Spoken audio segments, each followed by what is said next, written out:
favourite occasions, he feels their proliferation puts the capital's clubs at a disadvantage. Yet the fact remains that he's only ever suffered defeat once in a Premiership derby, and that was at the hands of Wimbledon. The Arsenal team is at full strength today. 10 seasons ago, this was the fixture in which the famed back four first performed together in public. A decade on, Keown has relegated Bold to the bench, but little else has changed. Bergkamp returns, Winterburn is back among old friends. Wimbledon's selection was more problematic. Joe Kinnear's lineup is full of attacking power, with two genuine wingers and central midfield players who like to surge forward. Carl Lieburn is preferred to Okoku as partner for Marcus Gale. Jason Ewell plays despite a troublesome ankle, and making his home debut is Gareth Ainsworth, signed recently from Port Vale. His performance against Arsenal in the FA Cup last season helped secure his move. There's a perverse symmetry to games between these two, because by and large Wimbledon tend to win at Highbury, whilst Arsenal often win here. And one thing to watch out for: only once in the past season and a half have Arsenal conceded a Premiership goal in the opening quarter of any game, so even when it is cold, as today, it's pretty hard to catch them cold. Arsenal playing from right to left, and this is Michael Hughes now for Wimbledon. Lieber.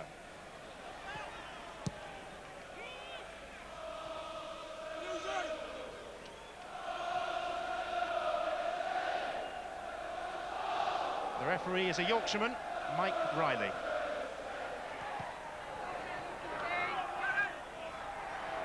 Here's Ainsworth. Didn't look before he delivered. Parler, Bergkamp. Anelka turning and swivelling away from Blackwell. Bergkamp's waiting in the middle. It's still Anelka. And that was Sullivan's leg that blocked it. A flowing Arsenal move. Anelka showed good balance and an awareness of precisely what the best option was. Today's celebrity count numbers 2. An Arsenal fan, Alan Davis, and in front of him, Ainsley Harriott, whose son plays in the Wimbledon Football Academy.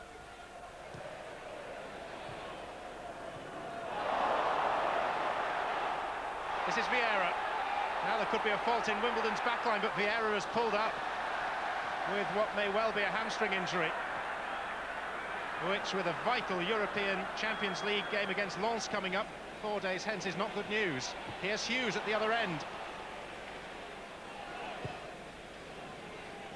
That was a push on Parler, but Vieira is really struggling, and he's walked straight to the sideline to be seen by the Arsenal physiotherapist Gary Lewin, and indeed it seems to be the right hamstring.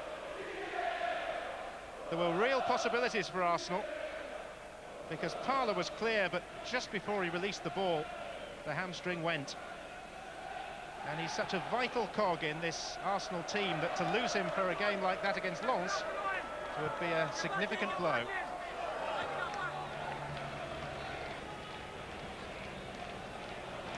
Earl got a foot to it. Lieber. Now Marcus Gale. Waiting for support to arrive. Here's Robbie Earl with the header. Best chance of the game so far.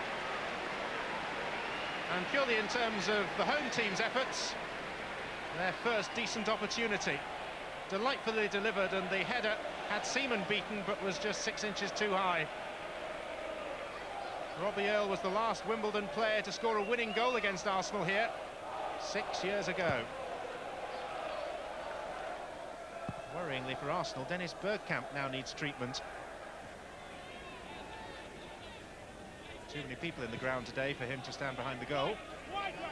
Sam Hammam, Wimbledon's everyman.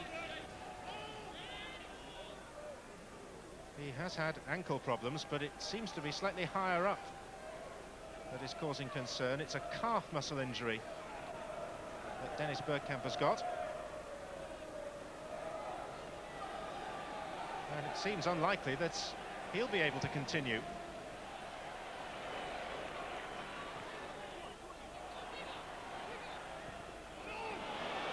Dixon's pass was wayward, and the flag's up against Michael Hughes.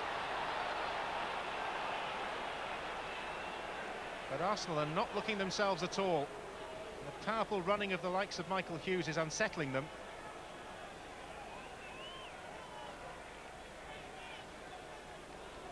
intelligent player, the Ulsterman.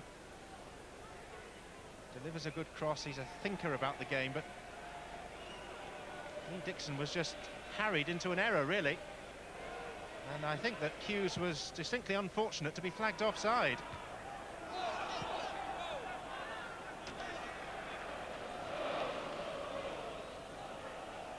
Stephen Hughes. Overmars. Petit. Arsenal started the first half in sprightly fashion. Started the second in similar vein. Lee Dixon. Oh, he struck that well! Very unfortunate to see it rebound from the face of the bar.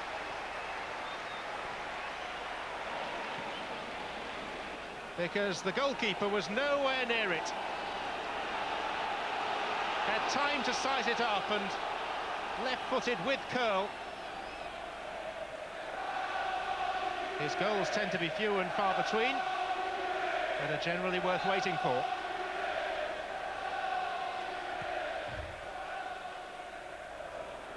Petit. Oh. Ainsworth. Gale. There was a lucky bounce in there in Wimbledon's favour. Oh. Ainsworth. Now to play for a corner.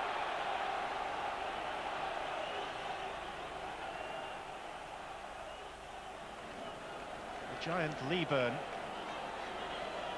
is the focal point. Hughes' kick. Here's Perry!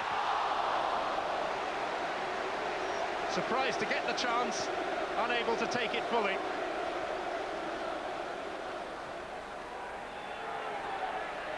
All the big men were up, and it was just about the smallest man inside the penalty area after it had come off the head of Stephen Hughes, who had the shot straight at Seaman.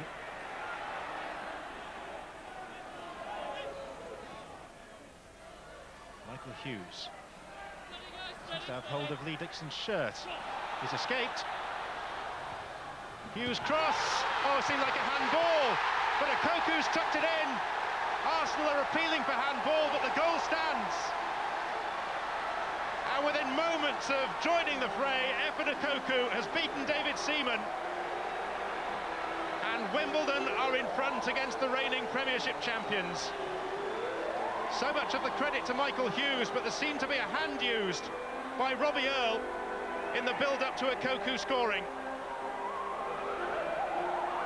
And self-evident on the facial expressions of the Arsenal players, the fact that they felt that Earle used an arm.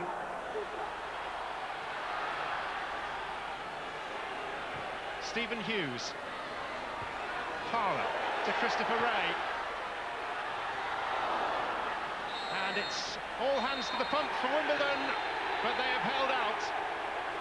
Arsenal defeated in the Premiership for only the second time this season through a controversial goal scored by Okoku, who'd only just arrived as a late substitute. One or two tempers frayed towards the end, fueled perhaps by the suspicion that the Wimbledon skipper Robbie Earle used a hand or an arm in controlling the ball before Okoku whacked it into the gaping net. But it's the sort of results that gives the English Premiership its attraction. But Sam Hammam and Joe Kinnear, the men that really keep this remarkable club going, can celebrate the night away, having beaten Arsenal on their own turf for the first time in 6 years. Robbie, are you feeling honest? Very honest at the moment, yeah. OK, tell me, did it hit your arm or your hand? The ball hit some part of my anatomy. I'm not quite sure enough and knocked it in, and all that matters is we won the game 1-0. That's all that matters, is it, really? That's all that matters. We got 3 points, and it's a good victory against a good, one of the top Premiership sides. You can tell us now, they can't take the goal away from you. It did actually catch my hand as it came out. Dave Seaman pushed it onto me, but we got a little bit of luck, and we felt over the course of 9 minutes we deserved something out of the game. I would say overall Wimbledon looked more determined, and they deserved, I think, to win because they had more commitment. So what tricks have they been up to since your arrival? Just the normal, a bit of banter in the changing room, and the first day I've come back for training, a new tracksuit, new trainers, totally ruined. So for the next week I came just in rags, and they've left me alone since, so fingers crossed. I suppose you're now going to have to put up with Joe Kinnear for a week, telling you what a wonderful substitution he made. Yeah, probably. No, I think, sometimes you gamble on the substitutions and you hope that, a chance will fall to someone who's been on the pitch for only 2-3 minutes. Fresh legs can always make a difference. Last week you lose at Chelsea and people saying, well, Wimbledon could be in trouble. This week you beat Arsenal and suddenly there's talk of Europe in the air. Well, the only time we go to Europe is probably to get some duty free at the end of the week, but...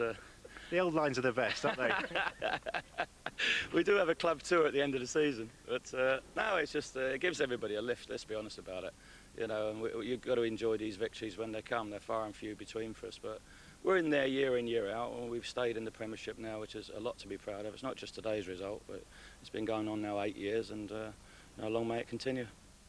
Yes, Wimbledon continue to play the giant-killing role, so to speak, in the Premiership, and it's healthy for the Premiership, I think, that sort of thing, Mark, don't you? But Arsenal, I mean, they can't score a goal, can they, to save their lives at the moment? And people will point the finger, obviously, at Nicholas Anelka, but I don't think it's solely his problem, because certainly Bergkamp this season, all right, he's had his share of injuries. He hasn't performed at all. Overmars has been quiet as well. And when the likes of those aren't playing him, you've got people like Christopher Wray, Boa Morty. They're just not really up to the task. And today, Wimbledon just made it very, very difficult for Arsenal. They were quick into the tackle, they were very, very aggressive. As Arsene Wenger said, they were the team that really wanted to win the game, and they did have a shade of luck with the goal, but they deserved it. Arsenal weren't happy with the goal, were you? No, it was handball. I don't think there can be any argument about that whatsoever. Great skill by Michael Hughes away on the left-hand side. What a difference he's made to them down that side. The ball comes in, definitely hit Robbie Earle on the arm, and Chief Okoku made all the difference with the goal. Now, this is why really the goal was allowed. Mike Riley, the referee, thinks there's going to be some shenanigans out on the left-hand side, so he's got very, very close to the action. In fact, the problem is he's got too close to the action. He's on the goal line when the cross comes in. He can't see a thing. The referee's assistant who's on the other side can't see a thing. There's so many bodies in the way that he'd never seen anything. All the Arsenal hands went up like as though they're appealing for offside as well. It was definitely handball, but I don't think that the Arsenal players and supporters could have too many complaints about the result. Do Wimbledon play a better style of football for you now than a few seasons ago when they used to bang it out to Fash, that sort of... Definitely, but I think that's come over the last few years, not just this season, but they've signed Gareth Ainsworth from Port Vale down the right, who loves to take people on. He's a ball player. We've said about Michael Hughes, who created the goal as well, and of course people like Vinnie Jones are no longer there. They've definitely got better. They've got pace, they've got power, they've got aggression, and everybody still hates playing against them. You can just see the reaction from Simon Mann and Joe. You'd think that they've won the FA Cup, let alone just beat Arsenal at home. Yeah, excellent. Lots more action to come.